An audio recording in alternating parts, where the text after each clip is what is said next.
अस्सलामु अलैकुम व रहमतुल्लाहि व बरकातुहू।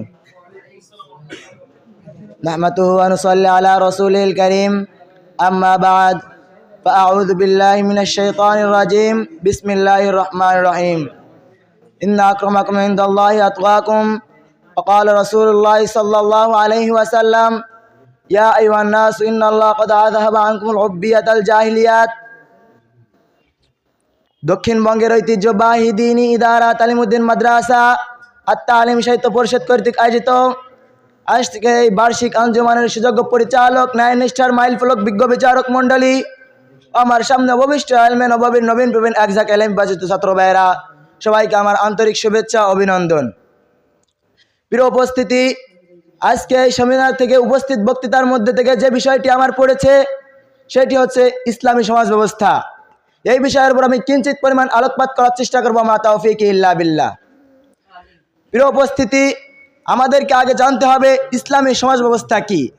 ইসলামী সমাজ ব্যবস্থা হচ্ছে সুন্দরভাবে কথোপকথন করা, ব্যবসা বাণিজ্যের মধ্যে, চলাচলের মধ্যে, লেনদেনের মধ্যে, সব বিষয়ের মধ্যে ইসলামী আহকাম কায়েম করার নামই হচ্ছে, ইসলামের অনুরূপ চলার নামই হচ্ছে ইসলামী সমাজ ব্যবস্থা।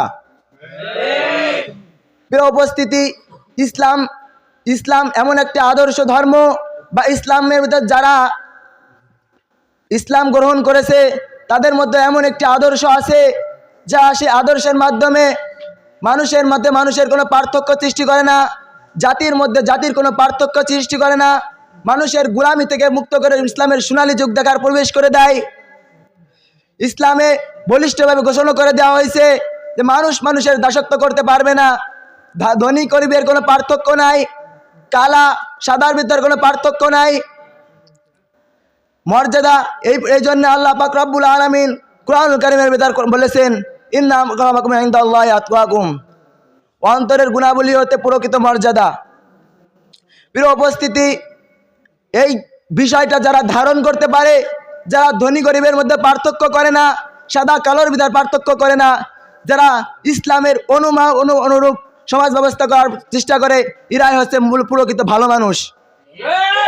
প্রিয় উপস্থিতি, 1400 বছর আগে যখন জাহিলিয়াতের যুগে মানুষরা ওরা নিজেদেরকে নিয়ে গর্ব করত, চুরি করে গর্ব করত, ধর্ষণ করে গর্ব করত, এমন একটি সময় নবী করিম সাল্লাল্লাহু আলাইহি ওয়াসাল্লাম মক্কা বিজয় করলেন এবং তিনি এই হাদিসটি বয়ান করলেন, ইয়া আইয়ুহান নাস ইন্নাল্লাহা ক্বাদ আযহাবা আনকুমুল উব্বিয়াতাল জাহিলিয়াত।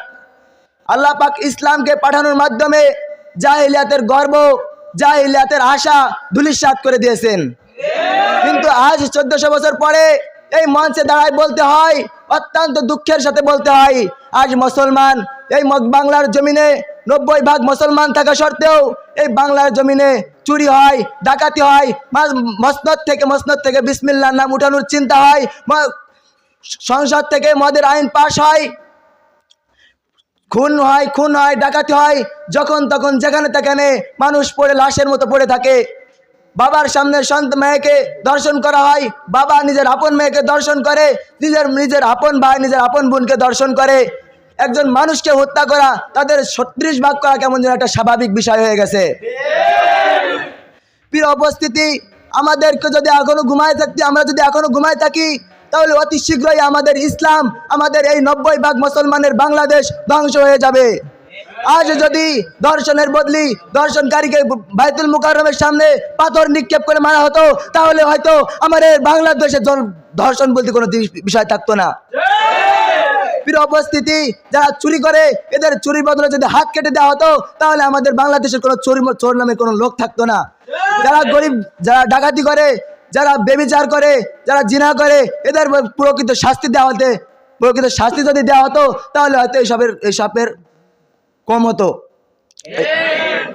প্রিয় উপস্থিতি, তাই আমাদেরকে যদি সঠিক দিনকে গঠন করতে হয়, আমাদের সঠিক দিন কায়েম করতে হলে আমাদেরকে এক হাতে হাত করতে হবে। আমাদের ভবিষ্যৎকে সুন্দর একটা বাংলাদেশ গঠন করতে হলে, সুন্দর একটা বাংলাদেশ উপহার দিতে হলে আমাদেরকে নারায়ে তাকবীরের ধ্বনি দিয়ে আমাদের বাংলাদেশকে আবার নতুন করে কালেমার নিশান উদ্ধৃত করতে হবে। এই বলে আমার সংক্ষিপ্ত বক্তব্য শেষ করছি।